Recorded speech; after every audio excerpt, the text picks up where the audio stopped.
Banclub au cœur du livre, en fait, c'est un voyage littéraire. C'était mettre justement en relation les auteurs de la diaspora africaine et les auteurs du pays, pour pouvoir justement aller à la rencontre des populations, si je peux dire, mais plus particulièrement des élèves. Les rencontres qui étaient faites de plusieurs activités diverses qui avaient toujours un lien avec la littérature ont permis justement aux élèves de pouvoir rencontrer des auteurs qui en font ou pas un métier, mais qui ont choisi en fait d'écrire. On a commencé en fait par des petites questions. Des questions très simples en anglais, how are you, comment tu te sens, des choses comme ça. Et après, j'ai demandé aux élèves de passer le petit kojo et de s'exprimer, de poser des questions eux-mêmes.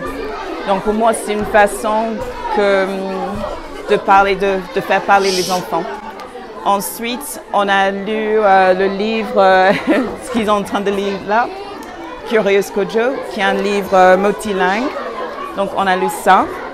Et après, je les ai demandé de venir avec moi, lire ensemble et après de lire tout seul, en anglais. Ensuite, je les ai montré les symboles, comme le livre est en anglais et en français, et avec des symboles adinkra. Je les ai montré des symboles et après, je les ai donné des fichiers avec des symboles de chez nous. Et après, je les ai demandé de choisir leurs propres symboles et de les dessiner. Et c'était magnifique de les voir faire leurs propres créations, leurs propres façons de créer les adinkra.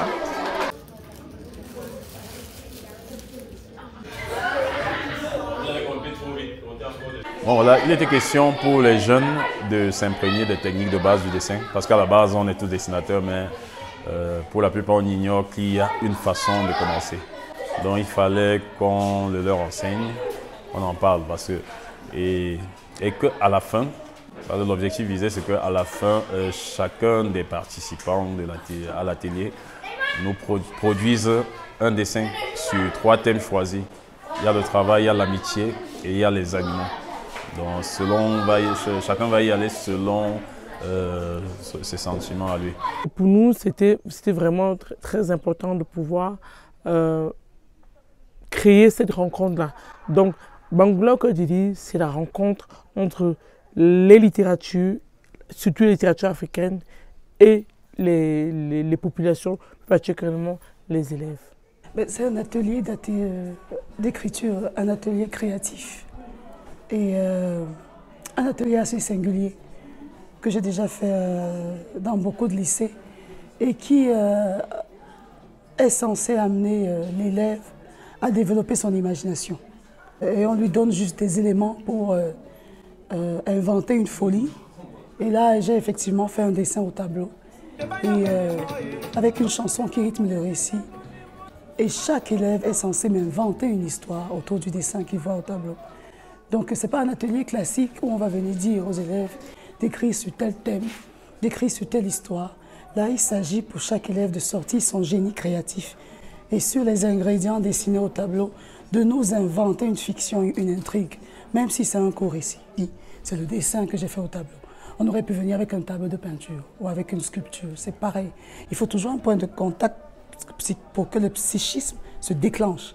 Et là, pour certains, c'est en train de se déclencher. Sur les activités qu'on avait mises en place, c'était justement des rencontres, des ateliers, lecture, écriture, dessin, illustration, mais également des rencontres sur des sujets comme la chaîne du livre, pour que les élèves puissent comprendre comment en fait le livre arrive jusqu'à eux. Et ces activités-là sont déroulées toute la semaine. Donc les auteurs sont allés vers les élèves faire des ateliers de lecture, d'écriture.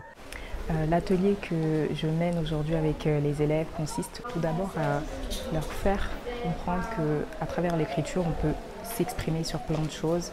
Donc j'ai commencé avec des questions que chacun d'eux ont pioché de façon aléatoire et chacun devait écrire en répondant à cette question. Par exemple, quel est ton plus grand rêve ou encore quel est ton plat préféré. C'est vraiment une façon d'expliquer en quoi on pouvait s'exprimer à travers l'écriture. Ensuite, je me suis présentée, j'ai notamment présenté les genres littéraires des livres que j'écris, à savoir le roman et la poésie. Et ensuite, je leur ai laissé le choix, soit d'écrire une histoire, une nouvelle, ou soit de la poésie. Je les trouve vraiment intéressants, poétiques.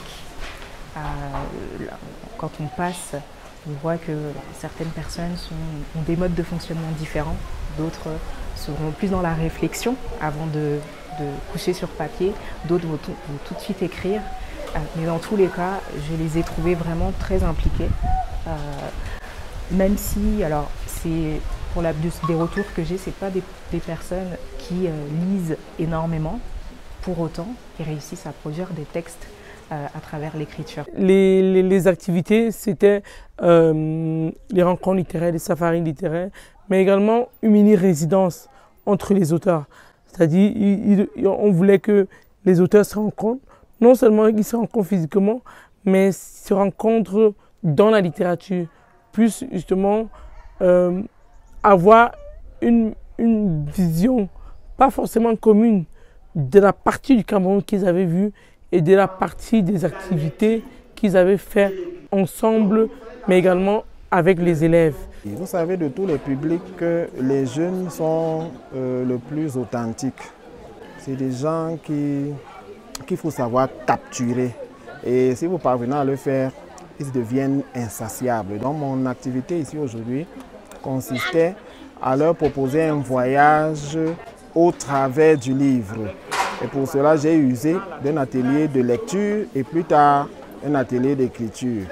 Je leur ai raconté, bref, je leur ai proposé un voyage en 1705, ici même à Babou. Et vous comprenez que je me suis servi de mon roman, Ceux qui sortent dans la nuit, afin de les intéresser à aller peut-être au travers des temps pour s'approprier leur héritage ancestral, culturel, patrimonial. Et tout de suite, quand je leur ai proposé de les transformer en sorciers, ça a éveillé leur attention. Et la lecture donc visait à montrer à travers Ceux qui sortent dans la nuit comment l'un de mes personnages avait été initié. Et donc j'étais curieux, ils étaient même convaincus qu'à la lecture de ce texte, ils auraient eux-mêmes des pouvoirs de sorcellerie. Donc très rapidement, le temps a semblé court et après ils ont composé un texte. Le thème c'était la récréation au lycée de Babou. Un texte de 4 lignes qui nous a permis de montrer comment nourrir un bout de texte et lui donner de la valeur littéraire. Bangoula parce que c'était un rêve. La base en fait de Bangoula au cœur du livre, c'est une idée de résidence littéraire qui s'est transformée en une semaine littéraire. Et Bangoula, vous voyez le cadre, vous voyez, la Villa Boutanga, surtout la Villa Boutanga, a été justement le déclencheur de cette idée-là. Et ensuite, la Fondation Félicien Gacha a accepté justement de nous accompagner dans cette idée-là.